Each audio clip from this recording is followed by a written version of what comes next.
Baik pemirsa, Anda masih menyaksikan Ngopi Ngobrol Pintar terkait dengan tupoksi Ditpam Mofid, Objek Vital Nasional di Kaltim.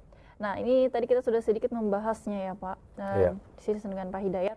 Kita akan lanjut lagi nih, tanya dengan Bapak terkait dengan Obfitnas itu ada apa saja dan kemudian apakah dia melibatkan juga kementerian, kemudian BUMN, karena tadi kan kayak Pertamina itu juga dilibatkan, itu seperti apa sih Pak?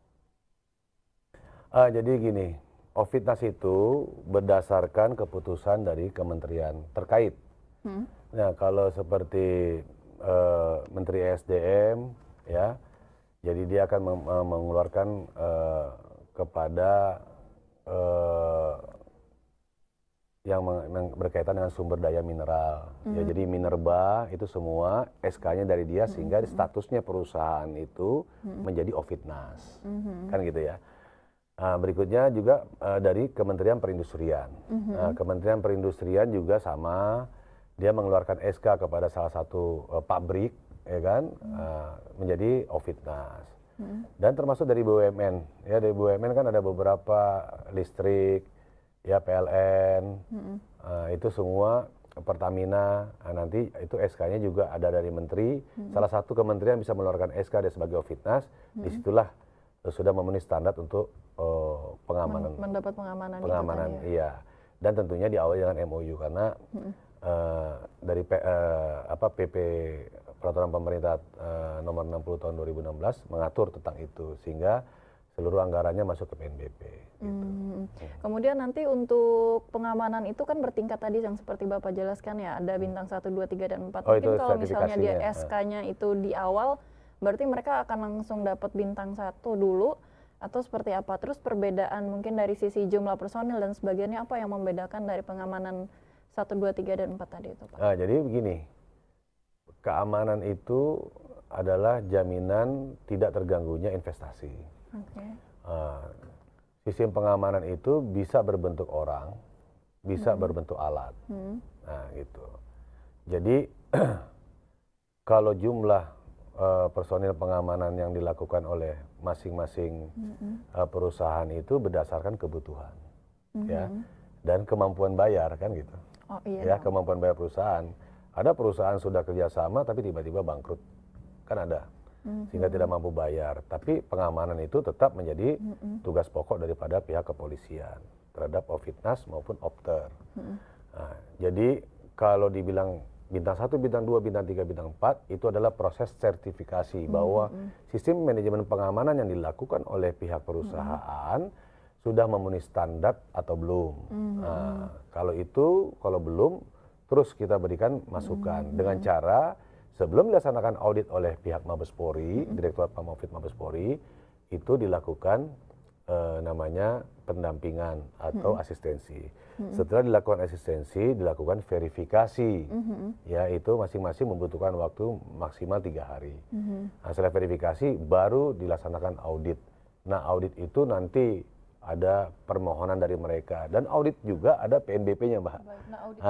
Penerimaan negara bukan pajak. Mungkin fungsi apa dan sebagiannya gitu. Oh iya, audit ini dilakukan untuk sistem manajemen pengamanan. Dilihat ada sekian ratus elemen sampai 258 elemen yang harus dipenuhi oleh Obfitnas, ya, atau Opter, ya.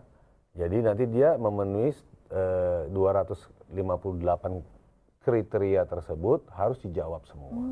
Misalnya dari bagaimana konfigurasi keamanannya, terus bagaimana kebijakan terhadap keamanannya. Karena kadang-kadang bicara masalah keamanan, itu security urusannya. Ya, benar. Itu manajemen security. Itu tidak boleh. Jadi untuk keamanan, sistem manajemen pengamanan itu harus dari pimpinan puncak. Pimpinan puncak harus melaksanakan, mendeklar bahwa keamanan adalah penting untuk jalannya investasi, jalannya produksi, dan jalannya perdagangan, ya, yang bisa mengambil benefit. Oh ya, kalau pimpinan sudah melaksanakan keamanan penting, berarti pimpinan akan menyiapkan sarana prasarana keamanan. Baik. Nah, sarana prasarana keamanan dari pagar, tidak bisa ditembus oleh orang, tidak sembarang masuk, dari pembagian area. Dan Obfitnas ini juga kalau misalnya ada kegiatan demo, sebenarnya demo tidak boleh masuk ke kawasan objek wisata nasional. Karena bisa membahayakan, karena bisa mengganggu hajat hidup orang banyak dan bisa merugikan sumber pendapatan negara. Nah, sehingga demonya itu harus 400 meter di luar pagar. Ya, 400 meter dari luar pagar. Jadi itu merupakan komitmen daripada objek vital nasional untuk tidak terganggunya.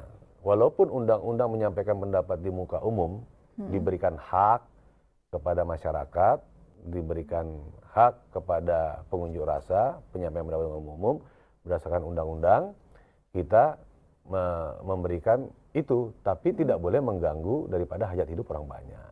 Baik. Seperti di rumah sakit kan tidak boleh demo, itu juga ada aturannya untuk menyampaikan pendapat di muka umum, di Ofitnas, di rumah sakit, tempat ibadah tidak boleh dilaksanakan. Pokoknya ada tempat-tempat yang dilarang untuk dilakukan demo. Jadi pertanyaan tadi Mbak kan intinya kan itu grade-nya bagaimana? Itu grade-nya itu nanti perusahaan sadar. Dia akan mengirim surat kepada pihak Mabes Polri untuk dilaksanakan audit. Sudah benar belum pengamanan kita? Gitu. Dan biasanya kalau sudah melaksanakan audit dan memiliki sertifikasi dari Kapolri, investor dari luar udah yakin bahwa sistem manajemen pengamanan ini akan bagus dan investor juga akan tidak ragu-ragu memberikan investasinya di perusahaan tersebut. Karena kalau misalnya tidak aman, rugi dong investasi, terus kebakaran dan lain-lain. Betul. Berarti grade tadi juga menjadi salah satu nilai jual, nilai lebih ketika orang ingin berinvestasi ya Pak ya? Iya. Baik. Tadi juga yang menarik dan yang membuat saya senang adalah ternyata Ofitnas itu memang harus ada pengamanan dan itu tidak hanya sekedar security saja. Jadi kayak dari satu perusahaan mungkin Pertamina dia harus punya pembagian area. Berarti harus ada pembagian area dan setiap area itu ada sistem manajemen pengamanannya sendiri Pak ya. Iya. Harus betul. Sampai sedetail itu loh pemirsa. Betul. Karena sekali. memang modelnya Ofitnas itu harus seperti itu ya Pak ya. Benar. Jadi kalau misalnya pimpinan perusahaan mengetahui, ya memahami daerah mana yang tidak boleh dimasuki, yang harus dijaga oleh security, hanya orang-orang tertentu saja. Tidak mungkin orang marketing di perusahaan itu masuk ke ruangan produksi mungkin atau apa. Dan itu kan bisa dari standar keselamatan kerja bisa kena, walaupun mereka memiliki pakaian untuk safety-nya. Ya, tapi tidak sembarangan masuk dan harus ada izin. Nah, itulah prosesnya. Nah, sistem yang dibangun sarana prasarananya seperti apa? Dipasang CCTV, dipasang pintu yang ada kunci, dipasang pintu yang ada akses tidak semua orang bisa masuk. Betul. Jadi seterusnya. Alat dan SDM-nya itu juga clear gitu ya, Pak. Clear. Nah, itu yang akan diaudit. Nah, itu akan diaudit. Nah, apakah sudah ditempati semua? Betul, itu akan jadi penilaian. Nanti dari penilaian itu setelah diaudit di tengah jalan, sebelum di ujung diberikan rekomendasi, didiskusikan antara outfit perusahaan, pihak perusahaan yang menjadi asesi kita, kita cek, ya kan, auditi kita, jadi auditi kita di auditor dari Mabes menanyakan, kenapa ini alatnya tidak ada? Oh Pak, ini alatnya sedang diperbaiki, misalnya begitu dan lain-lain. Tapi sementara penjagaan manual tidak menggunakan kunci akses dan lain-lain. Baik. Nah, itu yang disebut dengan audit. Dan pada saat pelaksanaan audit harus dibuka akses sebesar-besarnya, dia boleh masuk sampai ke dalam. Belum tentu sistem manajemen pengamanan polisi boleh masuk ke ruangan yang boleh dimasukin satpam. Nah iya. Belum tentu, jadi hanya satpam itu yang boleh masuk, misalnya gitu. Dan satpam pun belum tentu satpam bisa masuk ke setiap ruangan. Karena sudah ada SOP yang mengatur untuk sistem manajemen pengamanan itu sendiri. Betul. Gitu. Hebat, keren. Nah itu top deh Pak, itu bagus banget. Ini mungkin tapi kalau dari sisi perusahaan yang asesi, itu kesadarannya sendiri. Auditinya tadi perusahaan ini gimana Pak? Ya kesadaran dari perusahaan itu sendiri agar mereka mau diaudit, agar mereka mau menjadi asesi itu gimana? Menjadi auditi. Iya. Bukan asesi, auditi. Lebih ke auditi ya Pak ya? Ya auditi. Kalau jadi dia si auditi perusahaan itu biasanya, bukan biasanya, dia akan menyurat kepada Mabes Polri, tolong saya diaudit dong. Karena ada kepentingan perusahaan. Biasanya dari investor datang melihat itu mana sistem manajemen pengamananmu sudah bagus belum. Nah, gitu. Nah, terus lanjut lagi nih Pak terkait dengan Fitness tadi itu kan sudah kembali itu ada apa saja, kemudian ada grade-nya juga. Tapi selain dari itu semua Pak, dari tupoksinya sendiri di Ditpamopfit ini ada apa lagi nih Pak yang mungkin penting untuk disampaikan? Ya. Untuk diketahui gitu Pak. Jadi tugas-tugas dari Direktorat Pamopfit ini banyak sekali ya. Yang tadi dari mulai kegiatan pendampingan audit untuk tingkat Polda, Mabes yang melaksanakan audit. Berikutnya melaksanakan patroli wisata ya melalui subdit wisata dan melaksanakan pengamanan VIP terhadap pejabat negara dan membackup pelaksanaan VVIP yang memang masih keputusannya masih di bawah Pangdam, ya kan? Kita memberikan peralatan yang tentunya Pas Pampres minta koordinasi sama kita, termasuk pengamanan waster, pengawasan tertentu subdit waster itu kepada Ofitnas dan Opter. Dan kerjasama ini juga kita lakukan, udah ada 13 MOU yang sudah melaksanakan pengamanan sama kita. Untuk wisata itu tadi Pak ya? Enggak, wisata enggak, untuk perusahaan-perusahaan.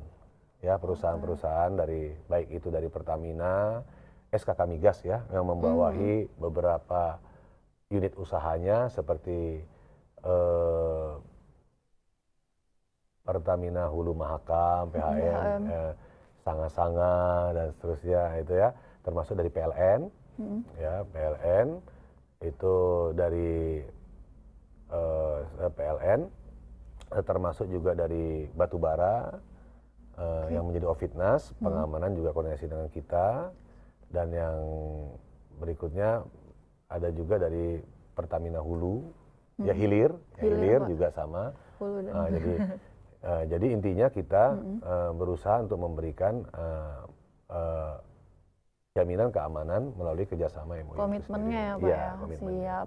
Tadi sedikit boleh nggak Pak, kita agak ke patroli wisata nih Pak. Ini kan wisata mungkin sedang ditutup sementara nih Pak. Nah, dari situ sendiri peran kita untuk pengamanannya seperti apa Pak? Apakah juga menurun atau mungkin lebih diperketat lagi? Iya, jadi justru situasi saat ini kita perlu melaksanakan antisipasi yang lebih baik lagi. Ya, melaksanakan patroli dilaksanakan ke lokasi-lokasi wisata sekalian pendataan. Kalau kita rasakan juga seperti ada antisipasi lainnya, bisa by phone, bisa patroli menanya kepada pelaku wisata, ya kan, baik dari hotel maupun yang memiliki lokasi pantai, ya. Itu kita selalu mengingatkan ya bahwa penyampaian-penyampaian ini untuk betul-betul diantisipasi dengan adanya kegiatan yang memang saat ini dunia sedang mengalami wabah ya. Jadi mengingatkan kepada mereka untuk selalu menjaga kebersihan. Yang merasa kurang sehat dan tidak bisa ini istirahat di rumah diam saja. Yang merasa agak flu tapi tidak merasa harus menggunakan masker. Dan kita selalu membawa ya semacam sanitasi kan, sanitizer itu kan, bawa ya hari ini saya juga bawa ini kan, ya ini kan. Oh, ini harus selalu bawa ya, saya bawa ini untuk kemana-mana kita bawa. Dan di kantor-kantor ruangan kepolisian juga dipasang. Dan pihak-pihak dari perusahaan saat ini juga sudah ada informasi untuk antisipasi keluar masuk orang, jangan sampai membawa wabah. Tenan-tenan ya, tenan-tenan yang masuk atau vendor-vendor yang masuk itu dicek suhu tubuhnya dan lain-lain. Ini kan kerjasama dan gotong royong diharapkan oleh pemerintah. Betul. Kerjasama dan gotong royong kesadaran masing-masing. Kalau anggap mereka cuek-cuek juga nanti kan ada apa-apa bisa menyebar kemana-mana.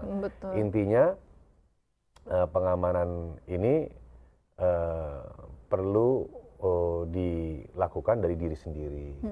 Nah, kalau wisata tadi, ya wisata tadi juga sama. Apabila kita memberikan kepada pelaku wisata yang bisnis PHRI itu untuk mengingatkan kepada security-nya apabila melihat hal-hal yang orang yang memang kurang sehat bisa dicek suhunya, sehingga diingatkan untuk segera dipanggil pihak kesehatan untuk diantisipasi jangan sampai terjadi hal yang kita tidak inginkan. Benar. Gitu. Jadi banyak hal yang harus diantisipasi pemirsa terutama dengan kondisi yang sedang seperti ini ya Pak ya. Termasuk polisinya juga harus sehat.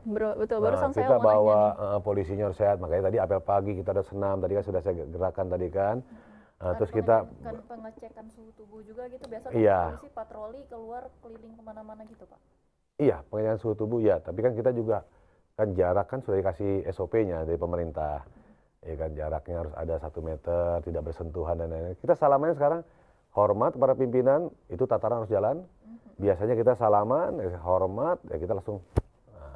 Yang kayak tadi kita ketemu. Ya, ketemu sama ibu tadi kan, hormat, langsung salam. Jadi kita ikuti apa yang menjadi anjuran pemerintah, kita laksanakan dan kita harus jadi pelopor.